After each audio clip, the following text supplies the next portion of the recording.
Our world was once a safe and happy place. Then humans happened. It's been pretty much downhill ever since then.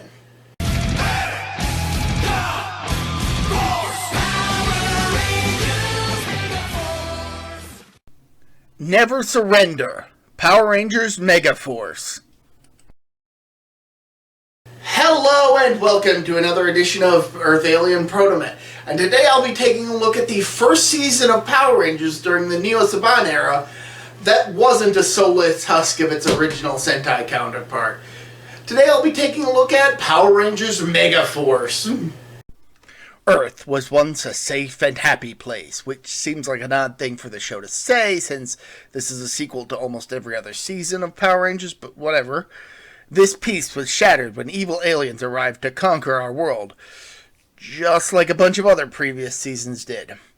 In order to combat this threat, the giant head-on-a-wall Gosei recruits a team of teenagers to battle for Earth as the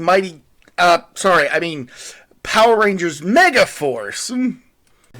In case it's not abundantly clear, the premise of this show is quite similar to that of the original Mighty Morphin Power Rangers. Thankfully, this season does enough different to not be just simply a clone. While the team is comprised of teens just like the original show, each one has different personalities that sets them apart from the OG team. The Pink Ranger, Emma, is a nature-loving photographer who's best friends with the Yellow Ranger, Gia, a tough, athletic young woman. Pining for her is Jake, the Black Ranger, who's constantly trying to impress Gia.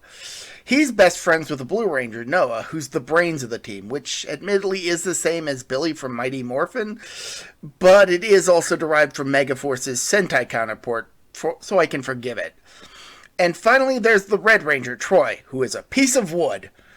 Troy is pretty bland, which reminds me a bit too much of the Samurai seasons, but thankfully the other Rangers make up for his lack of personality with strong ones of their own. Over on the action side of things, the Rangers use special cards to summon their weapons and Zords, and they get a lot of cards over the course of the show. Too many, probably, and too fast as well. I know it was to sell more toys, or cards in this case, but there is another reason behind the cards being introduced quickly, but I'll talk about it later. Later, the team is joined by Robo Knight, a robotic warrior who takes his mission of protecting the Earth very seriously, to the point of potentially being a threat to humans early on. But his interactions with the Rangers helps them to understand that humans are just as much a part of the Earth as any other creature, so protecting them is a part of his mission. He gets some pretty good character development. The team's mentor, Gosei, is very blatantly based on Zordon, though he does state that he was appointed by Zordon himself to watch over Earth. Not sure when Big Blue had the time to do that, though, but whatever. Gosei is assisted by a robotic partner, Tensoo, which is a copy of Alpha 5. And just one more element taken from the original series, the teens hang out at a juice bar run by a guy named Ernie. With these elements, it feels like Saban was trying to recapture what made the original show work, because it certainly wasn't Bulk and Skull as the previous show proved.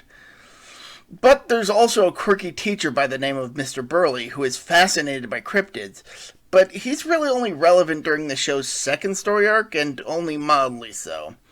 He does have a pretty fun adventure in the tie-in comic, though, which is probably the only time I'll mention the Paper Cut series, so there you go. But the biggest difference is the villains. There are three distinct groups of villains: the War Stars, the Toxic Beasts, and the Robots. These groups are connected by their association with Vrak, an enemy who's stated to be a prince. The War Stars utilize insect-themed aliens, the Toxic Beasts are the in-universe origins for cryptids, and the Robots are, well, I'm sure you can figure that one out. Unfortunately, the show's plot is pretty rushed. This is the result of cramming 3 lengthy story arcs worth of monsters from one longer show into a measly 20-episode season. 22 if you count the holiday specials, which are little more than clip episodes. The show does tease an epic follow-up, however, as there are small figures of based on the past Ranger teams lining the walls of Gosei's chamber, as well as by giving the Red Ranger visions of the next season throughout the show. But no, I won't be talking about Power Rangers Super Megaforce in this video.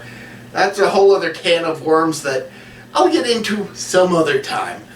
But as it stands, while it is a bit rushed, Power Rangers Megaforce is perfectly enjoyable.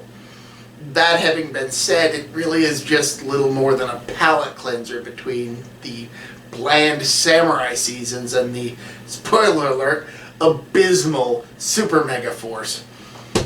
But again, that's a topic for another time. So, until next time, I'm ProtoMet. See ya.